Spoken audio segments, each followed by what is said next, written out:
Hello friends, welcome on this favourite channel physics ज्ञान मुकेश नायक।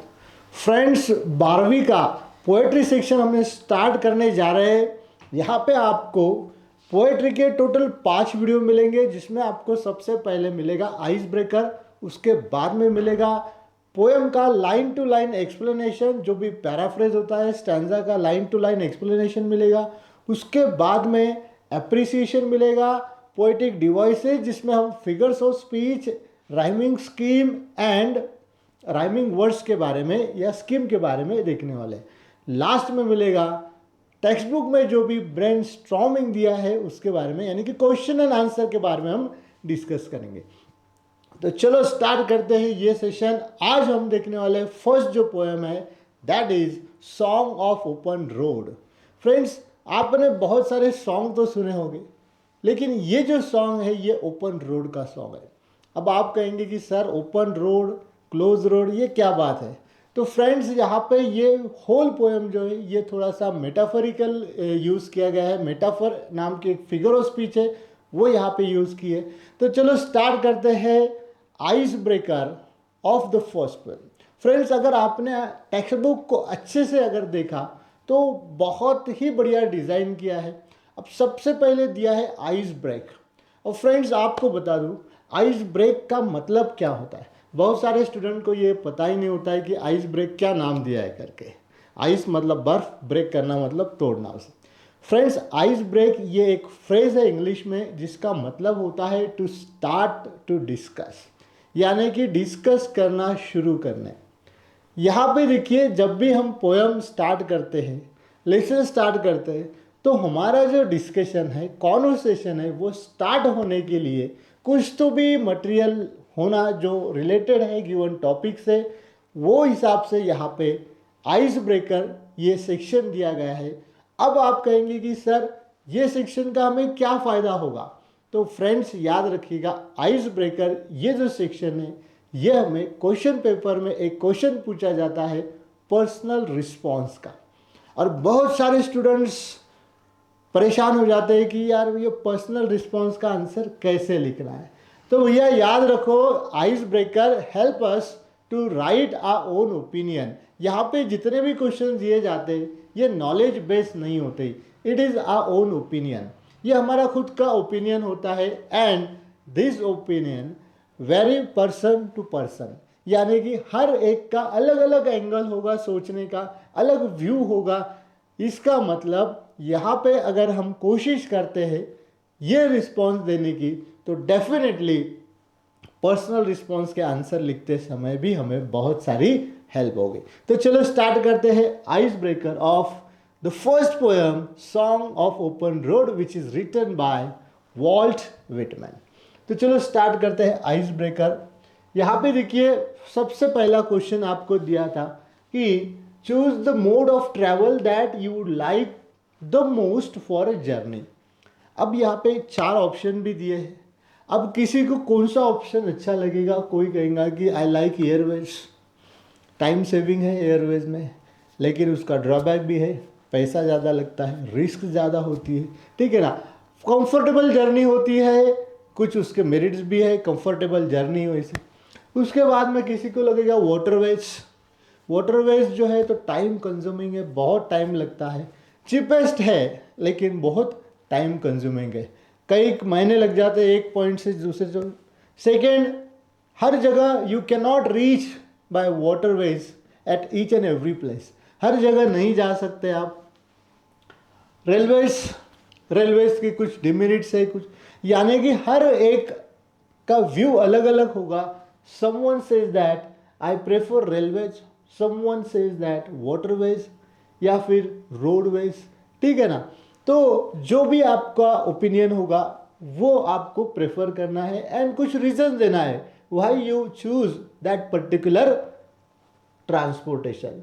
जैसे कि आई सेलेक्टेड रोडवेज, ये this is my opinion, may be your opinion vary from my opinion, आपका opinion अलग हो सकता है। I would like to travel by road because all the places are well connected by roads. जितने भी places है tourism के, वो सारे के सारे रोडवेज से तो 100% कनेक्ट होते ही होते हैं। ठीक है ना। ऐसा कोई भी प्लेस नहीं है जो रोडवे से कनेक्ट नहीं है, अच्छा खासा नेटवर्क यहाँ पर रोडवेज का है। Then it is the cheapest mode of transportation.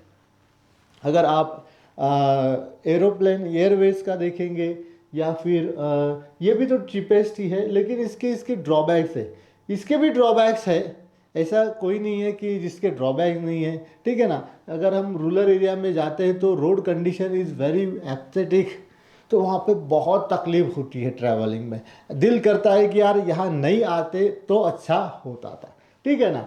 तो ये चीपेस्ट भी है। Then we enjoy all the natural places and sceneries when we decide to visit any place. We also visit the places which are on way. जो भी हमारे बीच में रास्ते में जो जो प्लेसेस लगते हैं वो सारे के सारे हम विजिट करते हैं। नेचर प्लेसेस जो भी होते हैं, सीनरीज होते हैं, ये सारे के सारे हम। इसके अलावा इसके कुछ ड्रॉबैक भी है, जैसे कि roadways some time we have to travel by vehicle roadways के लिए, तो व्हीकल्स में कुछ प्रॉब्लम्स आ जाते हैं। अगर रिमोट एरिया में, रूरल एरिया में अगर हम जाते हैं तो we don't get facilities for mending और रिपेयरिंग दैट फॉल्ट आ जाता है, व्हीकल में कुछ प्रॉब्लम आ जाती है, तो रूरल एरिया में स्पेशली वहाँ पर हमें गैरेज या फिर जो भी पर्टिकुलर प्लेस होती है वो नहीं मिल पाती है। तो कुछ इसके मेरिट भी है एंड डिमेरिट भी है।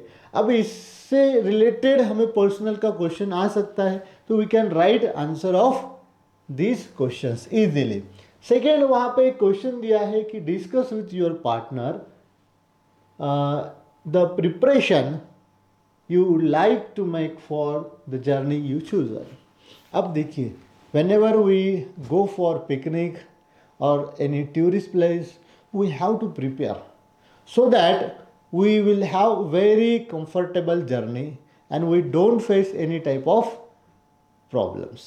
अगर हमारा प्रिपरेशन अच्छा है, अगर हम क्या कहेंगे कि ट्रैवलिंग में हमें जो जो चीज़ें ज़रूरी थे, जो जो प्रॉब्लम्स आ सकते, वो अगर पहले ही डिसाइड कर लेते कि भाई ये चीज़ें हमारे साथ होना बहुत ही इम्पॉर्टेंट है, तो generally few things, few points we must keep in our mind whenever we go to visit any place. जब भी हम जाएंगे तो ये बातें जनरली हमारे दिमाग में, हमारे पास होनी चाहिए।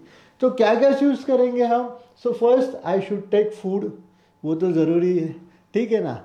बाहर तो मिलता है, लेकिन खुद का भी फूड कभी कभी ऐसा हो जाता है कि ऐसी सिचुएशन में आ जाते हैं कि नज़दीक कहीं पर भी रेस्टोरेंट या फिर होटल नहीं होता है, तो we must keep food with us. First aid kit अपने पास होना बहुत ज़रूरी है। अगर कुछ प्रॉब्लम हो जाता है, मिसहैप हो जाता है, तो फर्स्ट एड किट होना बहुत ज़रूरी। Route map of the place where we want to go, जहाँ जाना है हमें वो रूट मैप भी हमारे पास होना चाहिए। अब फ्रेंड्स, आपको तो पता है यार, ये मोबाइल का ज़माना है, this is era of mobile and Google बोलने से सब कुछ हो जाता है ना। तो यार मैप की आप कहेंगे कि सर अब वो ज़माना नहीं रहा जब मैप की, लेकिन फ्रेंड्स गूगल पे तो आपको पूरा डिटेल मिल ही जाएगा, लेकिन पॉसिबल होता है तो आपके पास कोई किताब या फिर मैप होना चाहिए, जिससे आपको मैप रीडिंग यानी कि थोड़ा सा नॉलेज भी मिलता है। तो ये भी बहुत इम्पोर्टेंट है कि हमारे पास वो नक्शा होना चाहिए जहाँ हमें जाना होता है। Then we must take important contact numbers to inform in emergency. उसके बाद में हमारे पास एक डायरी भी होनी चाहिए जिसमें जितने भी इम्पॉर्टेंट कॉन्टैक्ट नंबर्स है वो लिख लेना है। आप कहेंगे कि सर मोबाइल में तो बहुत सारे कॉन्टैक्ट नंबर है, लेकिन मोबाइल हमेशा साथ नहीं दे सकता है, कभी कभी वो धोखा दे देता है, कभी कभी उसका बैटरी डिस्चार्ज हो जाता है। पावर बैंक अगर साथ में है तो ठीक है, लेकिन नहीं है तो फिर प्रॉब्लम आ जाता है। कहीं कहीं के पर इलेक्ट्रिसिटी नहीं होती है, चार्जिंग नहीं हो सकता है मोबाइल, सो एंड सो। तो इसलिए एक डायरी हमारे पास रखना जिसमें इम्पॉर्टेंट जो भी कॉन्टैक्ट नंबर है वो लिख के रखना। उसके बाद में we should carry documents of vehicle. अगर हम बाय रोड बाय कार से ट्रैवल कर रहे हैं तो जो भी इम्पॉर्टेंट डॉक्यूमेंट्स है वो हमारे साथ रहने चाहिए। अब जनरली डॉक्यूमेंट्स कार के जितने भी होते हैं, इंश्योरेंस का होता है, जो आरसी बुक होता है या फिर खुद पर्सनल का पैन कार्ड या आधार कार्ड, जितने भी इसेंशियल डॉक्यूमेंट है वो हमारे साथ होना ज़रूरी है। उसके बाद में और क्या ले सकते हैं हम? First we should check a vehicle in good condition. अगर जाने से पहले ही हमें ये सब करना होगा कि भाई जिस कार से, जिस व्हीकल से हम जा रहे हैं, whether it is in good condition और नॉट। नहीं तो घर से निकले 10 किलोमीटर जाने के बाद गाड़ी बंद, ऐसा नहीं होना। इसीलिए ये भी चीज़ें बहुत है। इसके अलावा बहुत सारे पॉइंट्स है, you can write any one at least in comment box. तो एक कमेंट बॉक्स में लिख दो आप। इससे क्या होता है दोस्तों, ये these are all open ended question, ये सारे ओपन एंडेड क्वेश्चन है, इनका आंसर कोई फिक्स नहीं है। यहाँ पे लिखे हुए आंसर ही इसके आंसर है ऐसा बिल्कुल नहीं है। Whatever you think that is the correct answer, जो भी आपको, because the question is asked you means not only you, to reader, जो भी रीड करता है इसके लिए ये क्वेश्चन पूछा। अब हर एक का व्यू अलग होगा, तो हर एक के पॉइंट से अलग अलग आंसर आ सकते हैं, and this answer are 100% correct. ये आंसर करेक्ट ही है, इसका मतलब ये नहीं कि मेरा आंसर आपका आंसर मैच नहीं हो रहा है तो शायद मेरा आंसर गलत है या फिर आपका answer. No, answer of both correct, दोनों के आंसर करेक्ट है। सो यहाँ पे आपको थिंक करना बहुत ज़रूरी है। ये जो क्वेश्चन है आइस ब्रेकर, सोचने के लिए बहुत इंपॉर्टेंट है, और सोचना यही इनका पर्पज होता है। नेक्स्ट एक ऐसा क्वेश्चन दिया है कि discuss the ways in which you would overcome the problems, hindrance, difficulties you face during your journey. अब जैसे कि हम जर्नी को निकले, हमारा ट्रैवलिंग स्टार्ट हो गया, एक डेस्टिनेशन फिक्स कर दिया, निकल पड़े भैया अपन, मगर क्या हो जाता है कि कोई ना कोई प्रॉब्लम्स आ ही जाता है। तो यहाँ पे आपको ऐसा पूछा है कि मान लो अगर कोई प्रॉब्लम आ जाता है तो आप उसे किस तरीके से टैकल करोगे, किस तरीके से सॉल्व करोगे। अब जनरली प्रॉब्लम्स क्या क्या आ सकते हैं वो माइंड में रखना है एंड उसका सोल्यूशन देना है। देखो फ्रेंड्स, जब भी हम टूर को निकलते हैं, अगर कुछ प्रॉब्लम्स हो जाता है, मिसहैप हो जाता है, तो बेस्ट वे हो जाता है कि इन्फॉर्म पुलिस स्टेशन। सबसे पहले आपको इन्फॉर्म करना है पुलिस स्टेशन को। तो आपको क्या है कि कोई प्रॉब्लम आ जाता है तो वी वुड और आई would inform the nearest police station. अगर कोई प्रॉब्लम आ जाता है तो जो भी नियरेस्ट पुलिस स्टेशन होगा वहाँ हम इन्फॉर्म करेंगे। आप कहेंगे कि सर कॉन्टैक्ट नंबर कैसे मिलेंगे, तो भैया आजू बाजू वाले जो पासर बाय होते हैं उनसे हम ये हेल्प ले सकते हैं, वो भी एक ऑप्शन हमारे पास है। देन आई वुड गो और call nearest service station to mend my vehicle. अगर मान लो हमारी कार ही बंद पड़ गई है, कुछ प्रॉब्लम आ चुका है, तो नज़दीक का जो भी कार स्टेशन होगा, गैरेज होगा, मैकेनिक कहीं से भी ढूंढ के ला सकते हैं and we can overcome that problem. भी हमारा एम क्या होता है, व्हाट इज आर एम?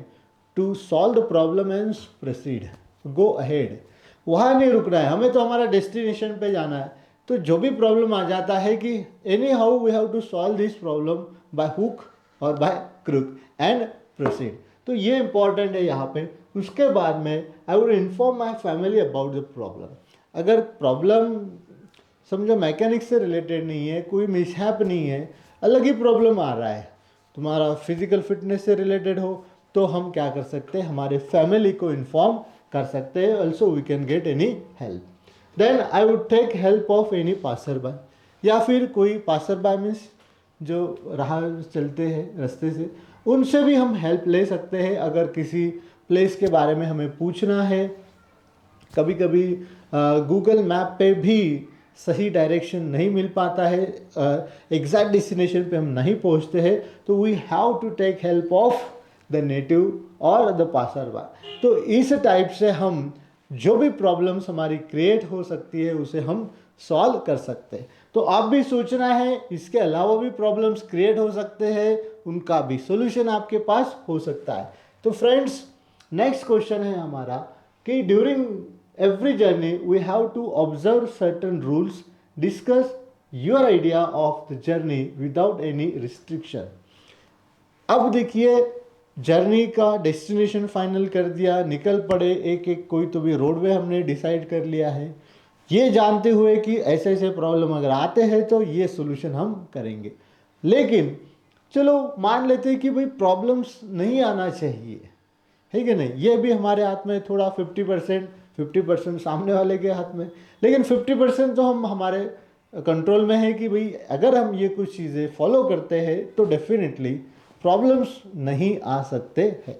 जैसे कि इफ़ आई गो अलोन, अगर हम अलोन जा रहे हैं तो क्या प्रिकॉशंस लेंगे, क्या सेफ्टी प्रिकॉशंस लेंगे, या फिर if I go with selected friends, intimate friend, मेरे दोस्त के साथ अगर हम घूमने जा रहे हैं तो क्या क्या हम प्रिकॉशंस ले सकते हैं, सेफ्टी प्रिकॉशंस, या फिर उसे कहा गया है कि रूल्स के बारे में। तो I go, if I selected to go with my friend, so we must be familiar to each other, हम एक दूसरे को अच्छे से फेमिलियर होने चाहिए।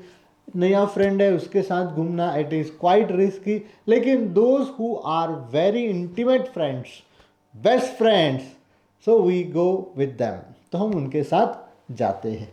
देन उसके बाद में I would follow all the safety rules like wearing helmets, following traffic rules, जो भी रूल्स होते हैं वो हम फॉलो करेंगे तो डेफिनेटली प्रॉब्लम्स नहीं आएंगी। अगर आप बाइक पे जा रहे हो तो हेलमेट ज़रूर पहनना, सेफ्टी बहुत इम्पॉर्टेंट है, इसलिए follow all the rules of traffic and keep safe your self. उसके बाद में फ्रेंड्स ये तीसरा पॉइंट आपको बताना है कि इसके अलावा क्या क्या पॉइंट्स हो सकते हैं, कमेंट बॉक्स में लिखना है बिल्कुल, इससे आपका इमेजिनेशन भी बढ़ेगा एंड पर्सनल रिस्पॉन्स का आंसर लिखने में आपको अच्छे से हेल्प भी होगी।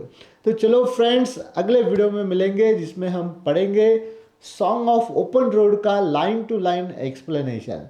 तो चलो मिलते हैं अगले वीडियो में, तब तक thank you for watching this video and take care.